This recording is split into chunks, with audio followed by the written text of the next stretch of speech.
perempuan itu tidak sempurna. Laki-laki ini kan sempurna. Laki-laki itu sempurna, kalau perempuan itu nggak sempurna. Makanya perempuan itu bisa disempurnakan. Alisnya perempuan itu tidak sempurna, makanya bisa disempurnakan pakai celak. Nah kalau laki-laki ya dicelain atau rapatnya bagus. Bibir perempuan itu agak nggak sempurna itu bibirnya itu, makanya bisa disempurnakan pakai lipstik. Nah kalau laki-laki ini sempurna dikasih lipstik malah jelek. Nah ini. Nah ini beda, yang satu kuat, satu lemah. Nah, makanya pernikahan itu kadang kalau dinalar itu jadi agak nggak masuk akal, nggak aneh. Orang bisa menyerahkan dirinya kepada sesuatu yang tidak enak itu ya nikah itu. Bekerja itu tidak enak, tapi kalau sudah nikah semangat kerja. Yang paling kadang tak pikir itu, yang paling nggak masuk akal itu bab ludah. Orang itu kalau diludahi itu marahnya luar biasa. Bisa lapor polisi karena pelecehan atau apa, karena diludahi. Tapi kalau orang sudah nikah itu bukan ludahnya, tempat ludahnya itu dicari. Ini kan ini sesuatu yang memang tidak masuk akal. Loh, orang diludahi itu bisa lapor polisi. Loh kalau sudah nikah itu tempat ludah itu malah digoleki. Cara wong Jawa malah disat. Sumbernya disanyu. Tuh. Nah, yang paling tidak enak itu bab kencing. Lo orang dikencingi itu masya Allah, najis itu kencing itu. Sampai orang kalau kena kencing aja cuci 3 kali kakinya itu saking joroknya kencing.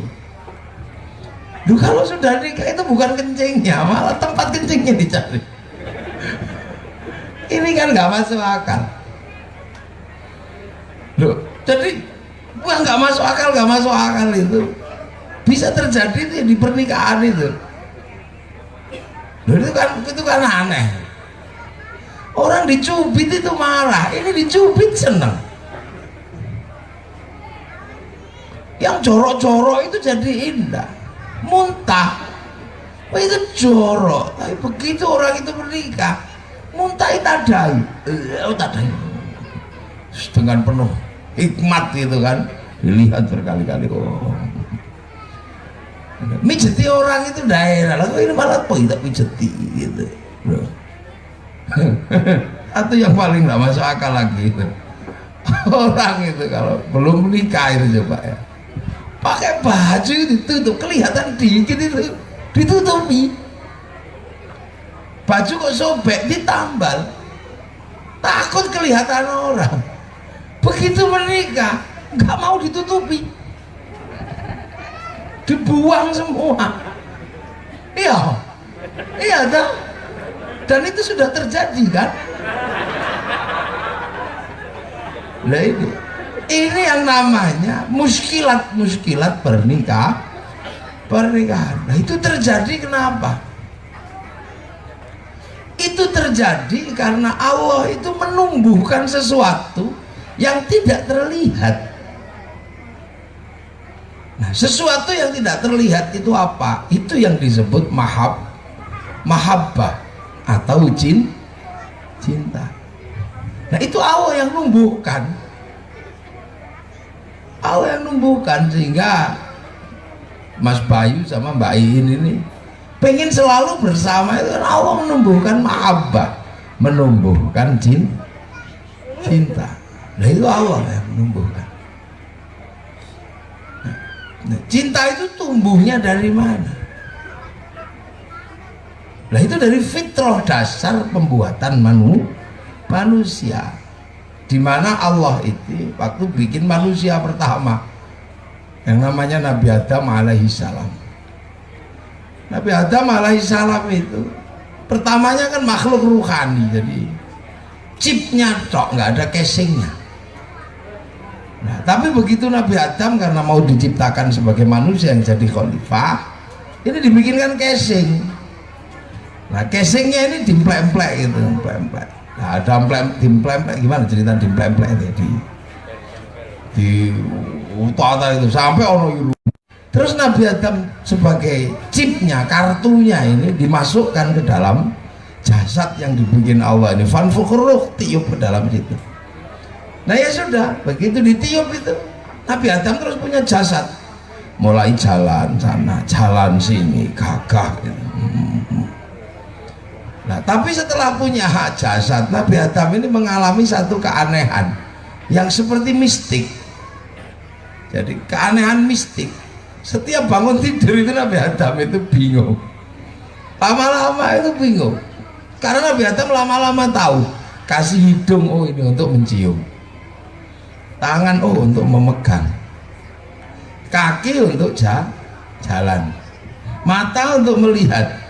Cuma Nabi Adam itu bingung. Ada satu itu fungsinya apa itu nggak tahu Nabi Adam. Iki opo gitu kok. Orang aku belum tangi. Saya belum bangun, dia kok bangun duluan. Apa? Nah, itu waktu belum banyak orang, masih sendiri. Waktu Nabi Adam ini masih prototipe manusia. Apa baca dalam kitab-kitab ulama terdahulu tentang penciptaan Adam. Tapi yang ini jarang diceritakan karena mungkin dianggap apa ya, enggak mengajarkan sesuatu yang baik gitu. Jadi Nabi Adam ini setiap pagi itu bingung. Iki apa gitu ya? Kalau untuk jalan kok ya nggak terlalu panjang.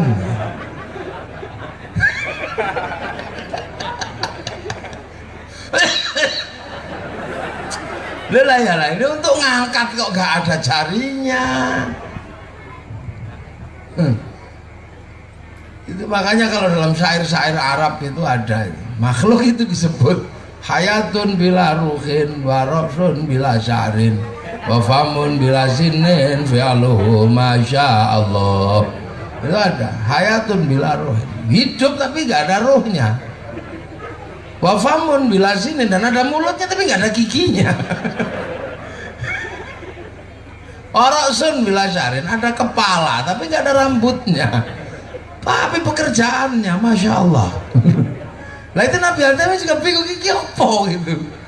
Harus takok karo Gusti Allah kok ya belum janjian gitu kan. Apa itu? Kalau bangun orangnya belum bangun duluan. Tapi lama-lama lemas gitu. Apa gitu. Lah akhirnya curhat sama malaikat Jibril. Ya Jibril iki apa iki? Waduh, aku ya ora ngerti. Saya juga nggak ngerti ini. Coba tanya Allah, ya Allah, Adam ini jadi makhluk aneh, kenapa? Mulek-mulek gitu, dan itu yang dipikirkan. Ya sudah, wes udah sampai urusi, tadi tak bikinkan itu, dia pasti tahu lah. Akhirnya Allah membuat makhluk yang satu lagi, namanya Siti Hawa. Malaikat kaget, kok ini bentuknya beda ini ya. Ini Allah bikin baru lagi, prototipenya kok beda. Ada ininya, oh beda ini. Nah begitu ditaruh di samping Nabi Adam ini bangun. Begitu bangun itu tidak pakai diinstruksi, langsung dinaiki, ditemek-temek. Iya ini. Dia jerit-jerit, ya apa waktu itu bar jerit-jerit, ternyata nggak ada perlawanan. Terus bablas, ternyata ngerti itu cari apa itu tahu ternyata. Sing ngopo mau itu bergerak kemana tahu. Yang mulut cari mulut, yang tangan gerayang-gerayang, yang itu ternyata geraknya kok ke situ. Begitu hampir kena, mandek, berhenti, rai, berhenti. Nah akhirnya berhentilah. Kenapa? Nikah dulu. Nikah sih, nikah. Nah, nikahnya gimana?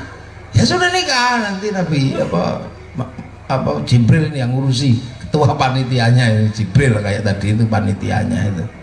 Yang mewakili Pak Mintarso itu kan panitia. Dadah nikah. Terus diajari nikah. Jadi nikah ini adalah syariat pertama. Jadi nikah itu syariat pertama yang diberikan oleh Allah kepada makhluk namanya urung dikongkon sholat, belum disuruh apa nikah itu karena apa? Ini langsung dibayar kira kena jangan saya dipetal kali malaikat Jibril ditawarik jangan nikah sih lah. Begitu Nabi Adam dipisahin dulu ayu nih cah ya Allah hidungnya dulu Siti Hawa itu gitu. Nah itunya tuh berdiri kan akhirnya nikah. Nah itu jadi kita ini sebenarnya kalau melihat Mas Bayu sama Mbak Iin ini adalah melaksanakan sesuatu yang kita kenal dengan syariat yang pertama. Jadi pernikahan ini syariat pertama. Jadi Pak Mintarso bikin acara ini adalah acara untuk melakukan peringatan bukan peringatan walimah syariat yang pertama. Jadi maka jangan sembrono dengan yang satu ini. Jadi makanya nah Nabi Adam sama Siti Hawa kok bisa dibegitu itu apa?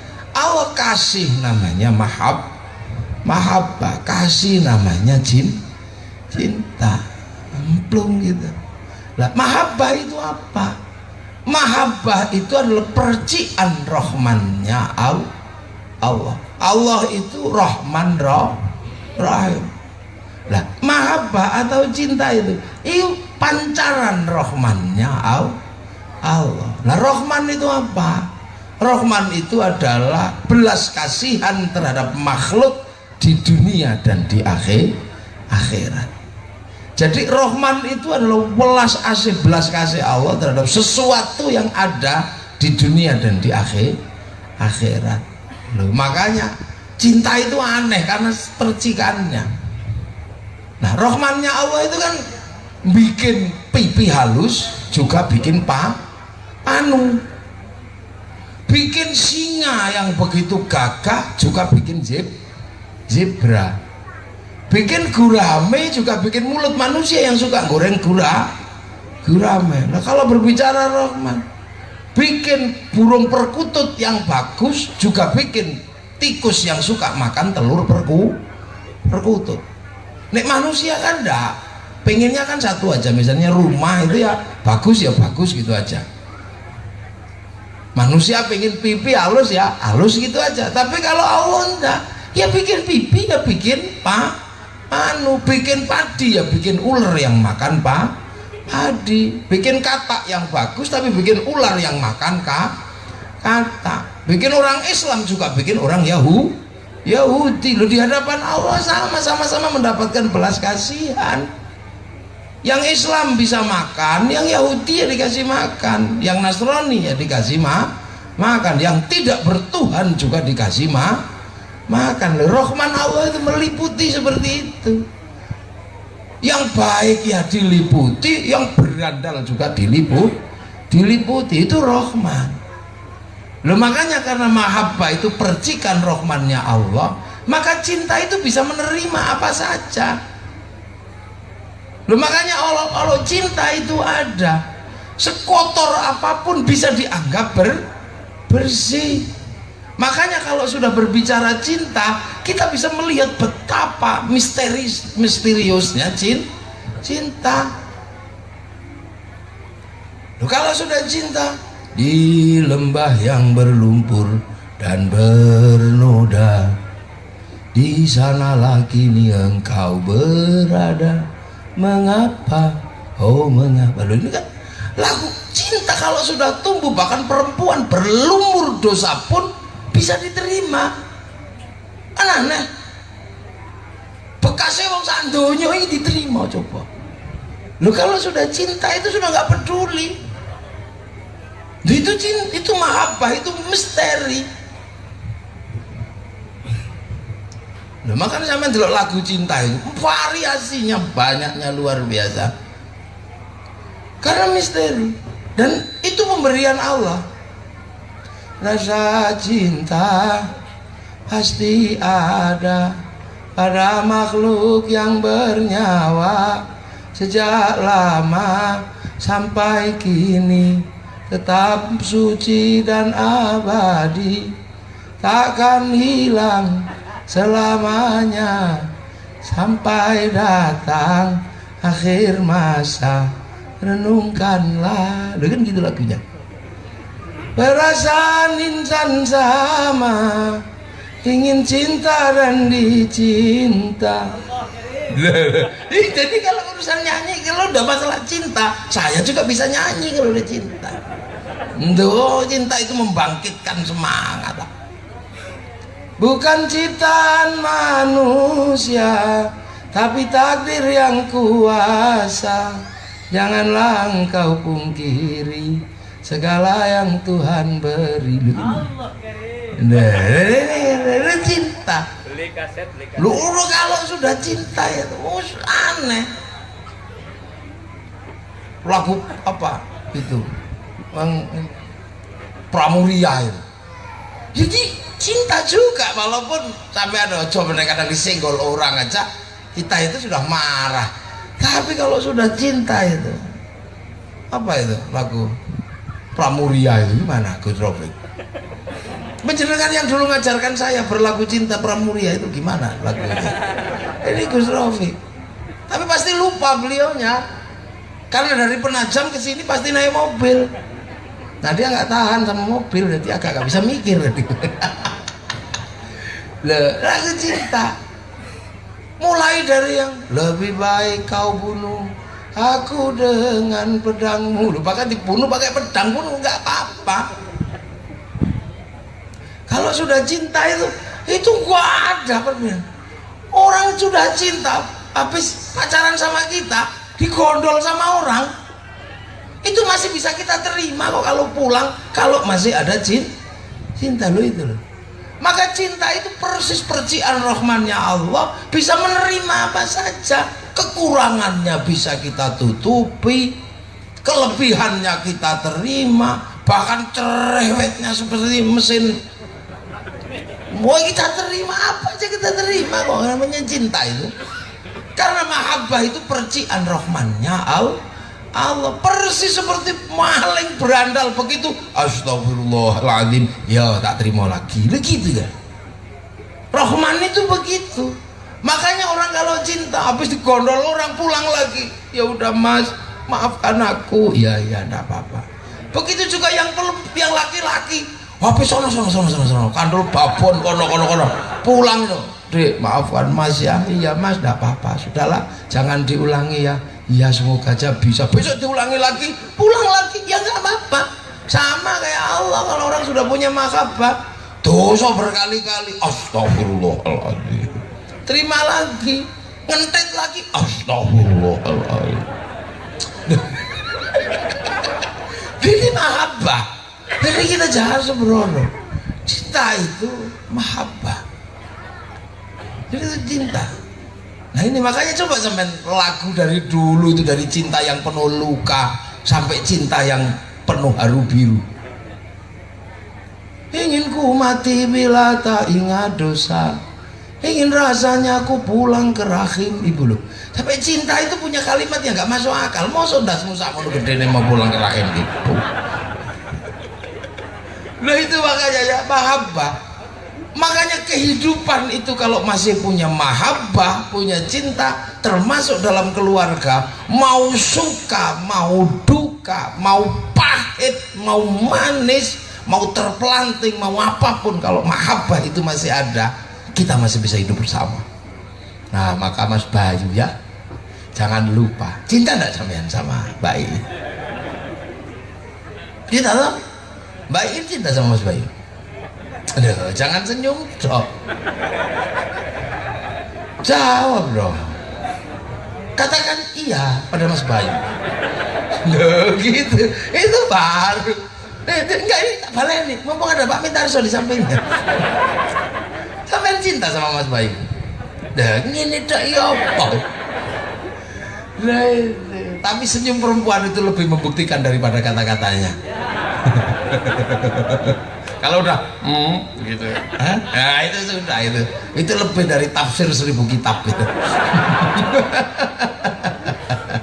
Nah, gitu. Ini mahabbah. Nah, ini yang kemudian itu tadi yang membuat yang nggak masuk akal itu jadi menjadi ada. Sampai tanya pada batinnya masing-masing, dari yang ada, dari yang baru belajar sampai yang paling senior. Kalau kita tanya pada diri kita, kenapa penjenengan mencintai pasangannya itu? Nggak ada yang bisa jawab. Kenapa ya? Kok aku sama dia? Kenapa? Cantik juga enggak. Apa kenapa? Apa gitu loh kadang-kadang.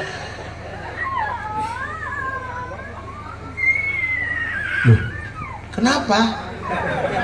Nah, ini cinta, produk cinta. Oh, wah ini kita baru bakas cinta, hasilnya sudah menangis. Ini cinta. Coba sampean berdua dalam berumah tangga itu. Kok iso kalau jauh terus pengen pulang gitu loh. Iku apa kira-kira? Dan begitu deket itu, ya Allah. Iya kalau yang muda yang masih begini, ini masih layak untuk disebut ada teorinya cinta. Nah sih wis gembrot-gembrot kayak gitu, itu kadang kita juga mikir itu kok. Kenapa ya? Kita kadang udah marah itu, udah emosi itu. Begitu sendiri tiba-tiba ada air mata yang meleleh. Ngerti-ngerti kita rindu sama dia. Iya ya, aku mau ngopo yo nesu karo bojoku yo. Ya Allah, dulu itu akan hadir. Kalau sudah jauh itu akan hadir. Kenapa ya? Bahwa kalau berhadapan begitu jauh. Saya itu punya kakek. Tak ceritain di kakek saya usianya 115 tahun. Itu tidak pernah sakit. Punya istri ya usianya hampir sama lah. Semenjak saya kecil sampai saya gede segini itu nggak pernah saya lihat itu kakek nenek saya itu rukun. Setiap hari itu menunya itu. Kadang itu sholat terus Allahu Akbar karena nenek ini lambat. Itu bisa diplorot ke sarungnya kok. Ini benar, dan itu terjadi setiap hari. Ribut gitu itu. Artinya saya lihat itu 45 tahun lebih lah itu ribut itu. Dan tapi kalau satu jauh nggak bisa, harus dekat. Nah, nggak pernah sakit, giginya utuh, telinganya masih sangat kuat, mata ini kan fitness tiap hari kan, marah-marah.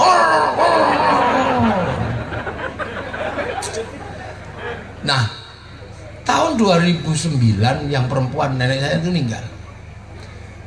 Ini grafik kakek saya ini nurun, mulai agak sakit dan tidak bisa naik lagi dan cuma bisa bertahan sampai 5 tahun. Nah, itu cinta. Makanya kalau selagi kita masih punya cinta, jangan sok-sokan menjadi laki-laki gagah. Kalau kita masih ada cinta, sudah aku pergi, pulang kayaknya cok. Lu apa itu mampu menarik sesuatu yang masuk akal. Ya udah, ceraikan aku.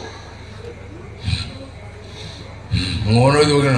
Oh, udah kamu perempuan kurang ajar ini. Begitu perempuan ini bilang, ya udah, ceraikan aku.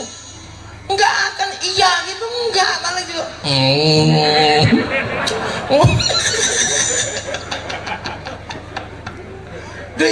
Itu mahabbah itu bener Mas Bayu ya. Sampean kan sudah merasakan sekarang betapa cinta itu tidak bisa dibayangkan. Kalau sampean lihat Mbak Iin itu, kenapa kamu cinta dia? Nggak tahu, nggak bisa. Kenapa ya? Dia kan? Kenapa dia sama? Ada yang ngerti. Nah itulah maka kemudian dalam sebuah pernikahan selalu digambarkan ada landasan besar namanya wahdatul mawjud. Ada penyatuan wujud yang diberikan oleh Allah kepada manusia. Nah itu kita catat, kita pegang. Gak ada yang bisa mempersatukan kalau bukan cinta. Saya ini punya pengalaman menikah. Berapa tinggi sampean? Tingginya berapa? Mbak Iin? 155. ya putih begitu. Saya punya istri juga sama, saya hitam begini. Nah Gus Rofik itu yang tahu istri saya. Wah, saya nggak ngerti kenapa saya cinta dia, nggak ngerti waktu itu. Tingginya 170, 55, 70 selisih, Pak 15. Tinggi, itu bersih itu. Jadi kalau saya jalan sama dia sering dibilang, gula kopi, kopi susu katanya. Ini yang rombongannya ini yang suka teriak-teriak dulu. Gus Rofik ini, kopi susu. Saya juga nggak ngerti kenapa dia bisa cinta saya nggak ngerti. Saya hitam, dia putih. 170 dengan berat tidak nyampe 55, 50-an loh. Wah itu, tapi kalau sudah gini itu pir baja patah. Nggak ada yang bisa menaklukkan selain saya.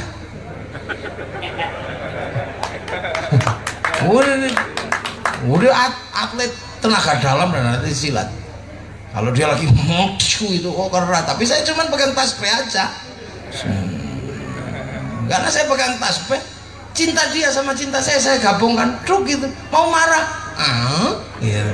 Yang katanya gini tadi, gitu. Punya anak 1, 70 beratnya. Anak 2, 85. Anak 3 itu sudah mendekati 1 kintal. Anak 4 sekintal 15. Besar, tapi saya nggak tahu kenapa saya masih cinta sama dia. Seandainya dia nonton ini besok pasti seneng dia. Oh berarti suamiku masih mencintaiku, gitu. Itu kadang saya juga nggak bisa nalar kok. Nggak bisa nalar. Saya punya omongan orang Finlandia. Ini dosen di UGM Finlandia, gantengnya luar biasa. Seluruh perempuan cantik itu pengen dinikah sama dia karena pasti bayangannya nanti anaknya Indo. Tapi tidak ada satupun perempuan yang dia cinta. Saya kaget ketika saya punya tamu ada anak perempuan hitam keriting, sampean suruh nyium aja nggak mau, saking di bawah standarnya. Bahwa standar kecantikan dunia ini bukan dunia lagi, kecantikan penajam lah. Dia pulang, tiba-tiba laki-laki seganteng dia menyatakan, "Bah, I love you." Kok seneng apaan nih aku? Aku cinta dia. Mau bolehkah kalau aku nih, saoleh biar dia punya keturunan yang bagus kayak kamu. Nah saya bilang sama perempuan ini yang udah lama cari jodoh dan nggak ketemu-ketemu kan di bawah standar itu. Kamu tak nikahkan mau? Mau bah. Udah lama saya nggak mendapatkan cinta. Ya sudah, saya besok ketemu sama suamimu. Nah, saya pertemukan dia di rumah makan. Ketika bertemu di rumah makan, dia ini karena lihat londo kayak gitu, dan dia langsung dia watak mindernya keluar, padahal dia nggak ngerti kalau itu calon suaminya. Tahu-tahu dia ngeladeni gitu. Ya dipikir ya ini laki-laki siapa. Terus saya bilang, "Nah, Dok, kamu mau ndak kalau tak nikahkan dengan yang itu?" "Oh, Pak, yang mana?" "Yang ini yang akan menjadi suamimu." "Iya, Pak." Hah? Rebek itu jatuh, semaput dia pingsan. Nah sekarang anaknya 6 bertempat tinggal di Jerman dan anaknya itu untung niru bapaknya. Ini tidak masuk akal. Jadi kalau Allah sudah menumbuhkan mahabbah itu udah nggak masuk akal. Maka ada cerita tentang Cinderella, ada cerita tentang Ande-Ande Lumut, ada cerita tentang Joko Kendil, ada cerita tentang Putri Junjung Buih. Ini kan cerita-cerita yang nggak masuk akal dan itu nyata. Saya tahu Kiai Samsul itu. Saya juga nggak nyangka kalau istrinya cantik. Kiai Samsul orangnya hitam kayak gitu, tidak itu hebat gitu. Makanya sudah nggak masuk akal. Gitu. Makanya kayak gini ini betul. Nah kalau ini saya standar lah. Yang laki-laki ganteng, perempuannya cantik. Gitu. Nanti anaknya ya standar juga. cuman kulitnya mudah-mudahan nyentuh ibunya ya. Jangan dibagi-bagi dua nanti belonteng kayak sih. Nah ini Allah yang punya rekayasa ini, wahdatul mawjud. Nah itu kita sadari dulu. Kalau itu kita sadari, oh ini Allah yang mempertemukan saya. Nah maka karena Allah ini yang mempertemukan kita, maka hari ini mau tidak mau, suka tidak suka, kita menjalankan apa yang namanya nikah. Dan nikah itu ada landasan konstitusinya. Anda ada landasan konstitusinya yang namanya nikah. Apa? Fankihu ma qabalakum minan nisa'i masna wa thulatha wa ruba' fa in khiftum alla ta'dilu fawahidah. Nikahlah dengan perempuan yang kamu cintai. Tapi di situ itu kalau pakai bahasa Al-Quran aneh. Fangkihuma, loh, perempuan menggunakan ma. Ini enggak, itu aneh itu sampai itu. Perempuan itu manusia itu akil, berakal. Dalam ilmu nahwu yang namanya akal itu menggunakan kalimat man, manusia man. Tapi untuk urusan pernikahan itu menggunakan ma. Perempuan itu ma. Ma itu biasanya untuk yang tidak berakal. Lah kenapa? Karena kalau cinta itu memang tidak masuk akal. Maka kalimat toba disandingkan dengan ma, di makna perempuan. Bukan fangkiku man toba, mestinya begitu. Karena manusia itu lil akil, man itu lil akil, manusia itu berakal. Tapi di sini enggak. Fangkiku ma toba, nikahilah. Apa ya, mayu barang gitu. Watu. Mapo balakum minan nisa. Jadi karena kalau sudah cinta itu sudah nggak pakai akal. Dan perempuan itu membuat kita tidak bisa punya akal. Kalau laki-laki lihat perempuan nggak punya akal, kita habis akal kita. Entek akalmu begitu cinta.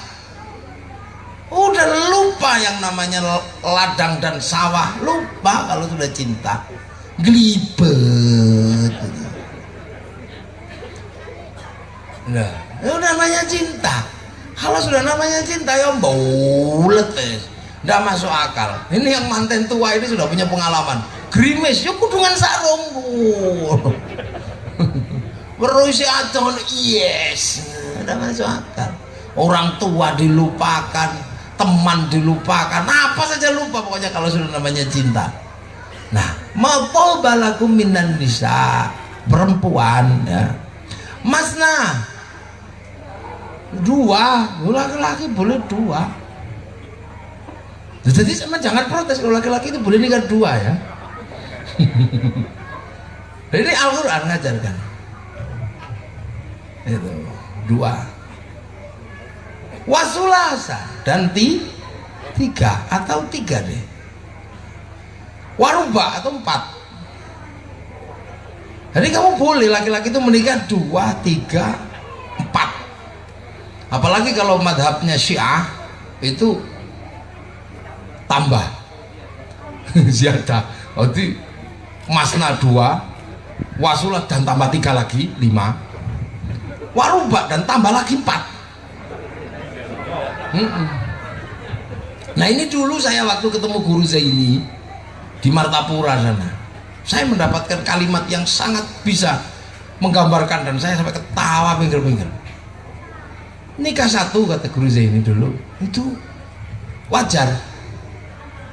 Nikah 2, nah ini belajar. Nikah 3, nah ini kurang ajar. 4, nah orang Banjar kan. Itu dulu sama aku sama saya tuan guru saya ini, guru Ijai. Tawa pikir-pikir saja gitu. Tapi hati-hati. Di situ ada terusannya lah. Kadang orang paling seneng itu menampakkan 2, 3 dan 4. Tapi lupa. Fa in khiftum alla ta'dilu fawahidah. Jika engkau takut kok tidak bisa adil, 1 aja. Nah ini persoalan berani apa tidak, takut apa tidak. Nah, adil itu apa? Wad'u syai'in fi mahal, meletakkan sesuatu pada tempatnya. Nah, yang paling susah itu meletakkan sesuatu di dalam hati. Wad'u syai' fil qalb itu paling susah. Makanya untuk urusan perempuan kamu gak akan pernah bisa adil walau arostum, walaupun kamu berusaha. Makanya untuk urusan keadilan ini sesuatu yang berat. Mobil sama, satu jas merah, tahun sama. Apakah itu adil? Bukan. Bahasa Al-Quran untuk yang seperti itu bukan bahasanya adlun, tapi qistun. Qistun itu bisa diukur secara akal.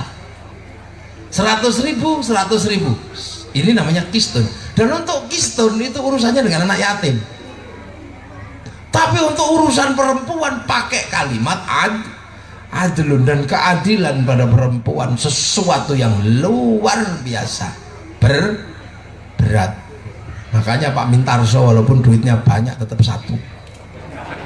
Loh iya, takut gak adil. Loh ya, itu berat. Loh, itu makanya ini perintah, dan sampai Rasulullah juga masih perintah apa? An-nikahu sunnati faman raghiba an sunnati falaysa minni. Nikah ini sunnahku. Siapa yang tidak suka dengan sunnahku, termasuk gak suka menikah, bukan golonganku. Tuh. Artinya undang-undangnya jelas bahwa pernikahan yang dari zaman Nabi Adam sampai hari ini dilakukan oleh Mas Bayu sama Mbak Iin, ini ada landasan undang-undangnya. Artinya perintah dari Allah dan Rasulullah. Artinya apa? Kalau ada perintahnya berarti nikah itu ibadah. Nah, berarti nikah itu ibadah, dituntun. Nah, itu makanya ketika kesadaran wahdatul maujud dilanjutkan dengan pernikahan, maka menghasilkan sebuah konsep namanya wahdatul ma'bud, menyatukan ibadah. Jadi nikah itu ibadah. Mulainya kapan? Ya kemarin itu. Sudah kan? Saya terima nikahnya Iin Royhatul Jannah binti siapa? Binti Mu'alimin dengan mas kawin seperangkat alat sholat gitu. Apa ini? Uang dibayar tunai. Sudah, itu sampai sudah mulai ibadah. Sudah, itu sama kedudukannya dengan usolli fardhot duhri.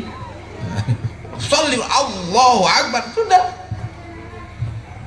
itu apapun yang sampean lakukan kalau sudah usolli ini, udah itu semuanya ibadah. Akhirnya kapan? Akhirnya adalah ketika kita sudah menyatakan Assalamualaikum warahmatullah. Sampai segini, tik, gitu. Nah sudah segini aja. Karena kalau yang kesini sudah sunnah. Assalamualaikum sudah. Nah itu ibadah. Maka begitu sampean kemarin saya terima nikahnya, itu ibadah. Jiwet ibadah. Nah ibadah semua sudah. Logo jejer sekarang ibadah. Makanya begitu kita sudah terima nikahnya, itu kita perjalanan berikutnya ibadah tok, itu sudah lulus ibadah, lagi jiwet ibadah, sampai melontrokno katok juga ibadah. Lu itu ibadah, sampai melontrokno itu ibadah. Nah itu yang kadang kita nggak kerasa. Jadi yang tua-tua sampai melalaikan ibadah berapa tahun? Jangan itu ibadah cukup lama. Jadi makanya sampean bayin ya, Mas Bayu, sampean itu sedang beribadah, nyokot ibadah, ibadah, nyium tangan suami sebenarnya, bayin, Mas Bayu harus belum Mas, itu. Ibadah nilainya sama dengan mencium hajar aswad. Makanya sing tuwek-tuwek iki sing wis lali nikah sekian lama kalau itu ibadah, nanti pulang cari Hajar Aswadnya. Golek itu Hajar Aswadmu. Pulang nanti dicari, Pak, aku jaluk Hajar Aswad, Pak. Ya Allah, Pak, lo kok udah kadasen begini. Dan lu pulang nanti, jangan lupa. Kuwi ibadah yang luar biasa. Dan sangat berbeda. Ibadah yang paling enak itu nih nikah. Kenapa? Karena belum ibadah sudah ditumbuhkan tumbuh cinta. Kalau sholat itu setelah dijalankan bertahun-tahun lagi seneng sholat. Ibadah yang lain itu setelah dijalankan sekian lama baru tumbuh seneng. Lah nikah itu urung ibadah wis tukul seneng kok. Itu perbedaannya. Makanya nggak ada nikah itu nggak seneng. Makanya nggak perlu khusyuk. Nggak ada. Nikah kok khusyuk loh, tukang soni sampai guyu ini. Iya, sampai malam mesti baru denger ini. Itu tidak pakai khusyuk, makanya sampai nyanyi sambil halo Bandung, ini tidak apa-apa. Itu bedanya nikah dengan ibadah yang lain. Gitu. Loh, itu makanya sampai jangan sekali-sekali baikin sama bayi. Lupa kalau itu ibadah apa saja. Cekel tangan, coba cekel tangannya Mas Bayu. Pegang dong, aku pengen roh. Enggak apa-apa, coba pegang tangan Mas Bayu, pegang dong. Ah, itu ucul meneh. Pegang tangan. Lu, ini ganjaran cok ini megang ini. Iblis yang disela jari-jari yang bersemayam minggat dia. Kabur mate aku. Loh, rahmane Allah nempel ya, iblis tidak punya tempat, pergi dia. Makanya perempuan itu dibikin suka marah sama suaminya. Untuk apa? Biar iblis berada di antaranya. Karena apa? Nek laki-laki dan perempuan itu begitu cinta sih ngomong ini. Swarga itu mudah digapai. Karena ada ibadah yang paling enak tanpa pakai khusyuk dan depositonya nggak ada habisnya. Sholat Allahu Akbar. Ini pahalanya langsung kurang. Turun. Allahu Akbar. Ding ding ding. Bakso. Kurang lagi sudah. Apalagi Allahu Akbar. Ada yang kentut. Berkurang ini. Karena terus kita ini kurang tok. Tapi untung sholat kita itu pasti diterima walaupun sedikit. Kenapa? Karena bisa dititipkan ke Rasulullah. Allahumma sholli ala Sayyidina Muhammad wa ala ali Sayyidina Muhammad kama shollaita ala Sayyidina Ibrahim. Bisa dikei prangko. Prangko nih wacanan sholat. Lah kalau ini pahala piye? Mau wangkel namanya Mas Bayu. Bahwa habis mau apa ngono ngerti-ngerti Mbak Iin lagi melaku saya mencabut pokoknya ngono pala ganjaran wis itu. Dan yang tua juga sama, manten baru pahalanya sama, manten tuwek pahalanya sama lah. Itu yang tuwek ini lupa, sampai punya deposito ibadah yang sangat banyak tapi dilupakan. Jiwet loh ibadah bu ya, gak no kopi ibadah bikin kopi. Apalagi ya Rahman ya Rahim ya Rahman ya Rahim. Wah terus tidur itu.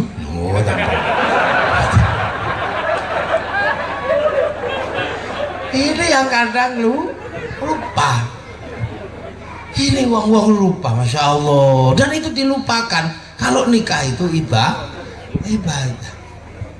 Mas Bayu tidur ngorok nih, Mbak Iin dateng aja nempel tangan nyantnya jejerin. Nggak usah ngapa-ngapain, nggak usah jawel, lu udah diem gini aja. Mas Bayu tidur, Mbak Iin jejerin.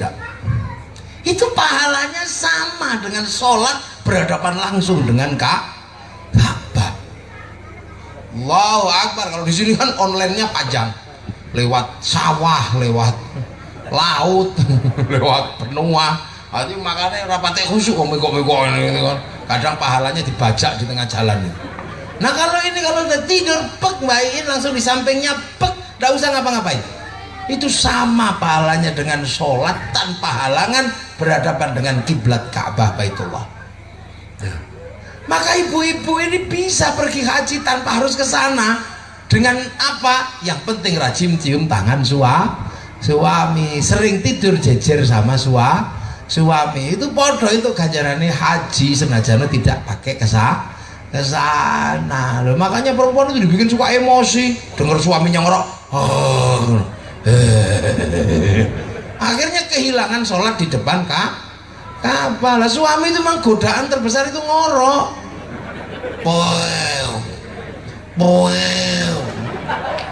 Padahal mestinya disyukuri, itu alarm buat kita. Artinya hanya dari jauh kita tahu suami kita masih hidup. Itu alarm itu alarm. Ceceri aja kik. Nah biar gak ngorok, jawil. Iya tak. Dijawil kok ndak tangi-tangi, ciwit. Kalau masih nggak bangun-bangun, telesepi tangan masuk sini, mesti bangun kok. Lo itu jangan dianggap tabu, itu ibadah lo. Suami kok ndak bangun-bangun, jangan dijewer telinganya. Pusing. Tangi. Itu ibadah. Ya Allah, coba sampai baca kitabnya para ulama itu lama. Itu jangan kemudian dianggap pokoknya syaratnya menikah itu ibadah. Jadi jangan kok terus apalagi minta Pak njaluk. Wah, itu pahalanya luar biasa. Oh, bojone njaluk, Bu, njaluk. Nah, enggak apa-apa. Enggak usah pakai melek menjengking.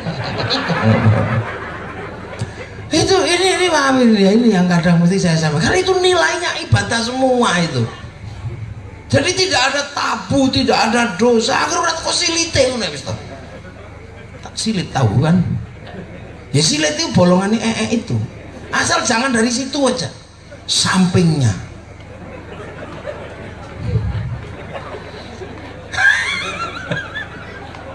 Ini wahdatul ma'bud Bu, Pak Bu, itu ibadah semua.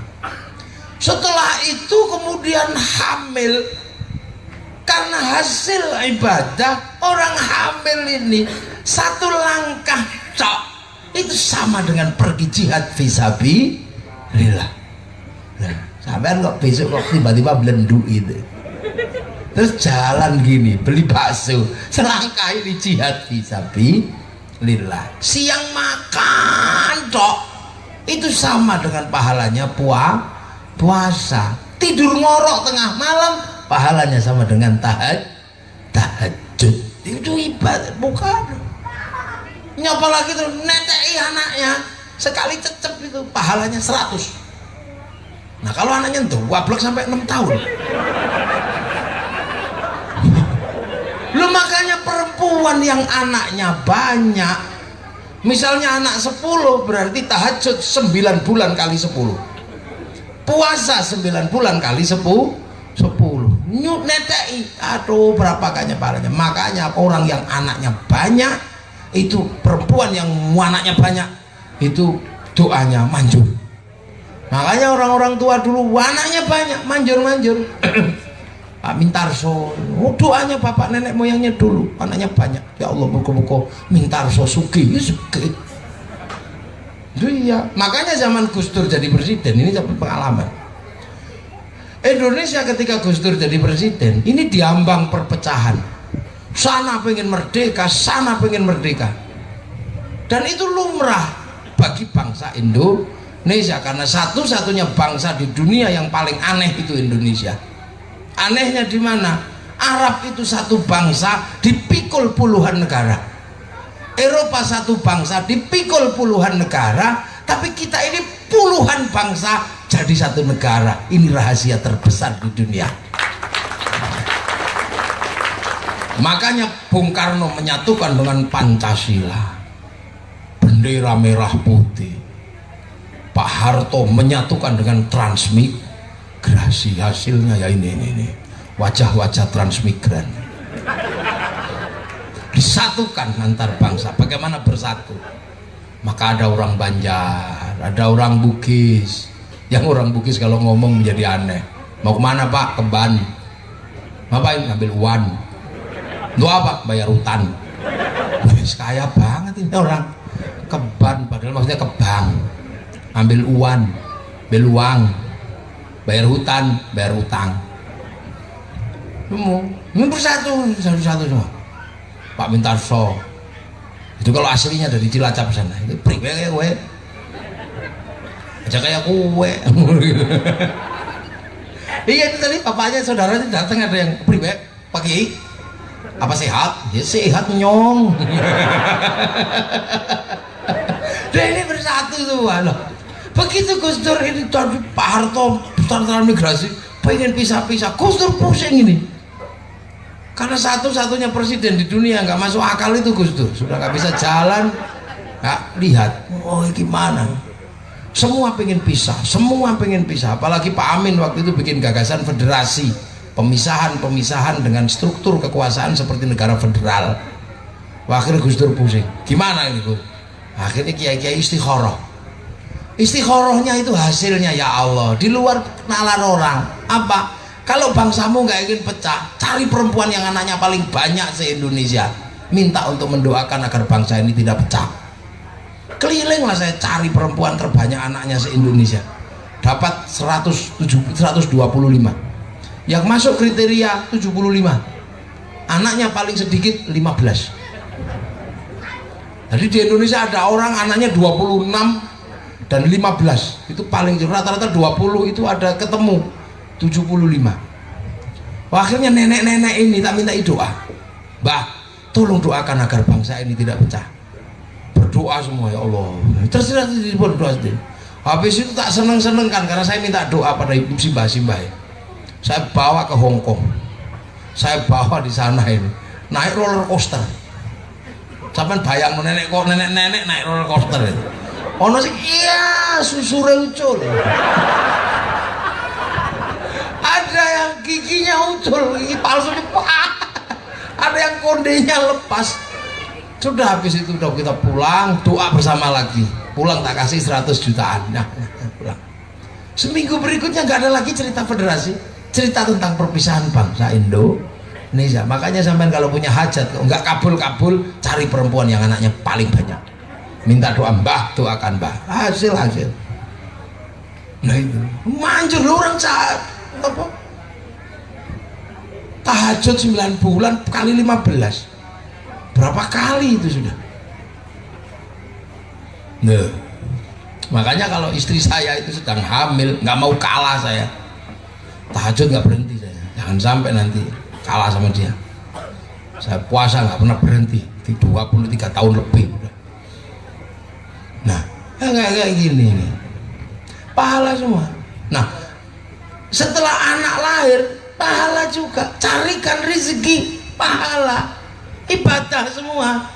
Makanya siapapun yang mencari rezeki untuk keluarga, kemanapun itu ibadah. Tahu-tahu manjat sawit, kejatuhan sawit, dasi remek pecah brok bongkong itu matinya mati syahid.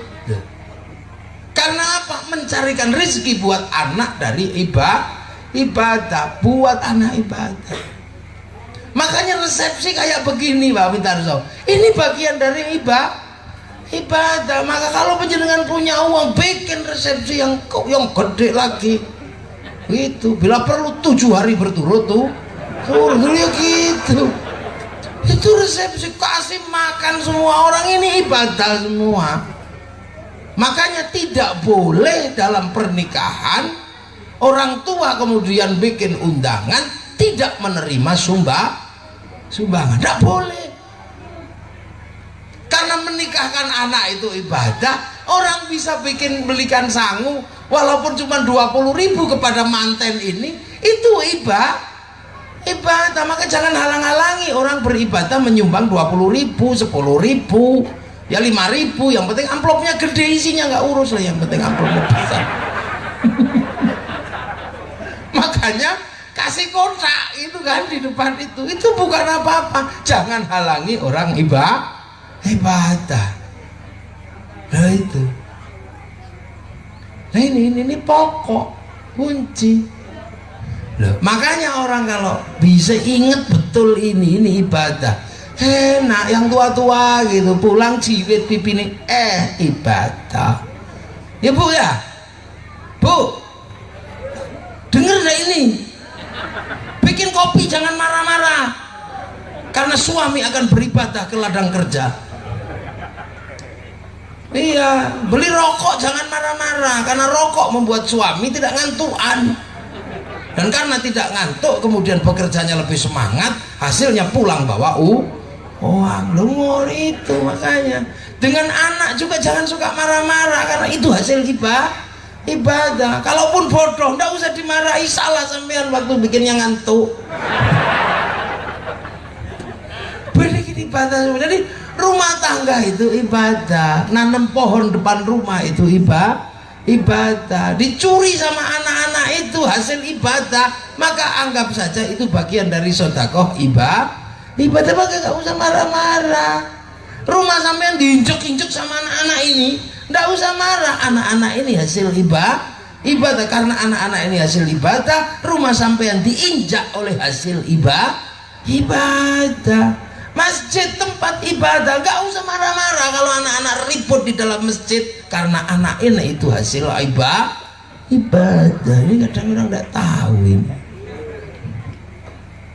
Sampai sholat tiba-tiba Allahu Akbar, mak uyuh gitu. Gak usah marah, doke sopo, jangan. Anak-anak ini hasil ibadah kok. Makanya orang harus tahu persis yang kayak begini. Sampai ada anak terus beli bakso, mak bu beli bakso, sampai denger ibunya tiba-tiba maaf ibu ndak punya uang. Yang punya uang duluan belikan anak ini. Jangan sampai anak ini nggak bisa pulang dengan tetap ingin bakso. Yang punya toko dilihat, kalau ini anak kira-kira kok nggak bisa beli jajanan yang enak, kasih yang enak, suruh pulang. Nah ini untukmu. Ini karena ini hasil ibadah.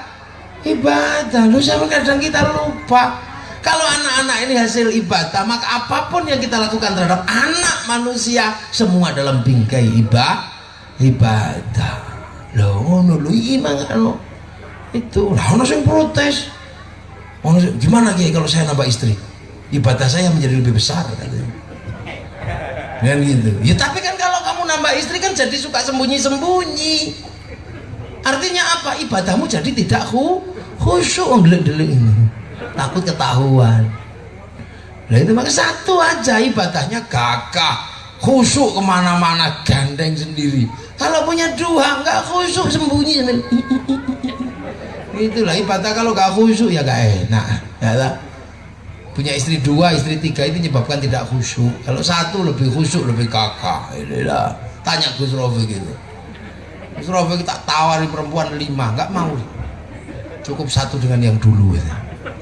Saya kemarin ketemu di Tulungagung. Nih, tak tambahin lagi gini ya. Dari ibadah ya. Ini yang tua-tua mohon ingat itu bahwa nikah itu ibadah. Nah, kalau semuanya sudah dikerangkai niat ibadah, akan ada namanya cita-cita yang bersama. Apa? Keinginan untuk hidup bersama dalam ibadah. Itu namanya wahdatul maksud. Ada maksud yang sama, semua pengen ibadah dan semua harus disandarkan di situ, maksudnya sama.